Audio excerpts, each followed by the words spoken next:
à l'IBC sur le stand de Worldcast Systems. Cette année, nous annonçons un nouveau produit, le 1 kW IO Series.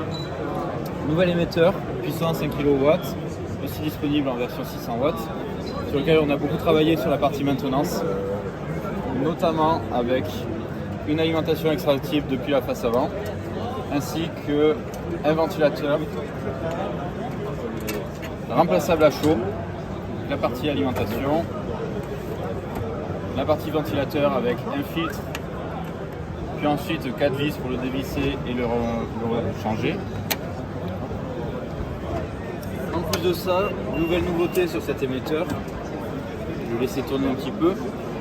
On a deux entrées AES, complètement compatibles audio ou MPX.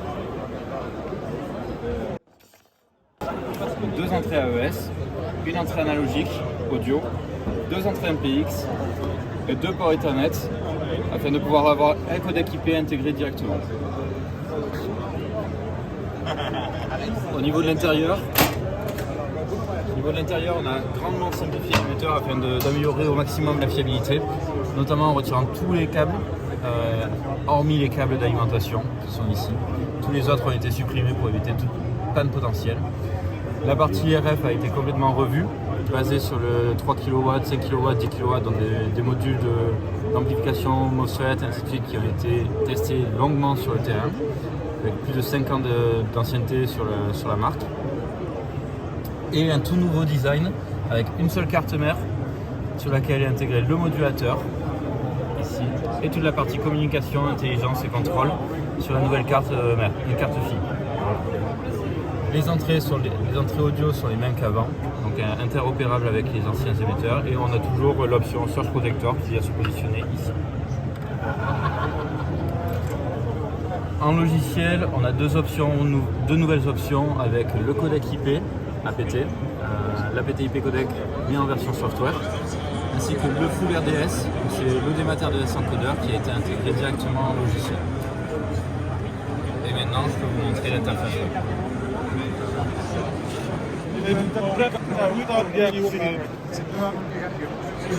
Donc, nouvelle interface web basée sur le même framework que les nouveaux produits chez Worldcast Systems, où on a tout fait pour simplifier au maximum la maintenance et la configuration. Donc on va commencer par la maintenance avec un nouveau synoptique qui montre en temps réel le statut de l'émetteur. Quand tout est vert, tout est bon.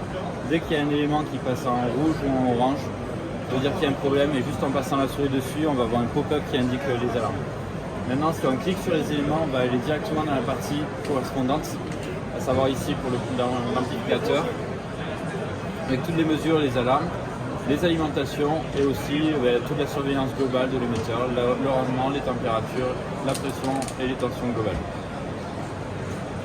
Donc ça, c'est la première partie de maintenance qu'on a améliorée. On a également amélioré les mesures avancées avec le spectre RF en sortie, le signal MPX en sortie et également les entrées courantes audio, mais on a également par exemple le MPX qui est ici avec le signal en entrée tel qu'il est reçu. Autre nouveauté de cet émetteur, on a voulu absolument simplifier la configuration pour les premières utilisations. Du coup, on a ajouté un assistant de configuration juste ici qui permet en 8 étapes de reconfigurer complètement l'émetteur. Donc on met par exemple le nom,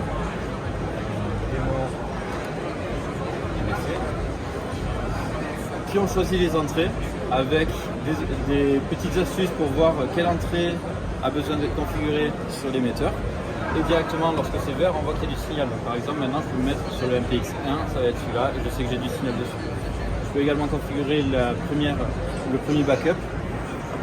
Et en descendant un peu, je vais avoir le deuxième menu, le RDS. Quelle source je veux, soit auto, il va choisir automatiquement en fonction de ce qui a été configuré sur les entrées audio.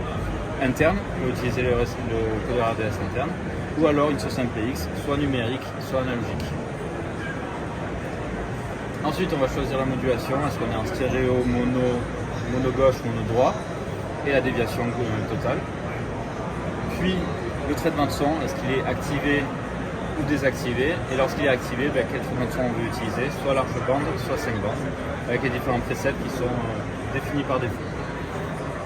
Puis la fréquence, la puissance, et si on veut activer la puissance, évidemment. Enfin Smart FM. Et après ça l'heure. L'heure centrique sera enregistrée. L'équipement est automatiquement reconfiguré pour avoir en entrée le MPX, le codeur stéréo en automatique du coup pour récupérer l'entrée MPX, et tout le reste a été reconfiguré automatiquement. Autre nouveauté, le codeur RDS, donc, disponible en deux versions. La version dynamique qui existait déjà sur l'émetteur aujourd'hui, et aussi une version full RDS basée sur le codeur RDS. Globalement, on a complètement réintégré tout le logiciel de l'ODMATER RDS encoder directement dans l'émetteur. Donc avec tous les paramètres globaux, les éons, les DDSN, les ODA, l'USCP. Tout a été rajouté. Autre grosse nouveauté,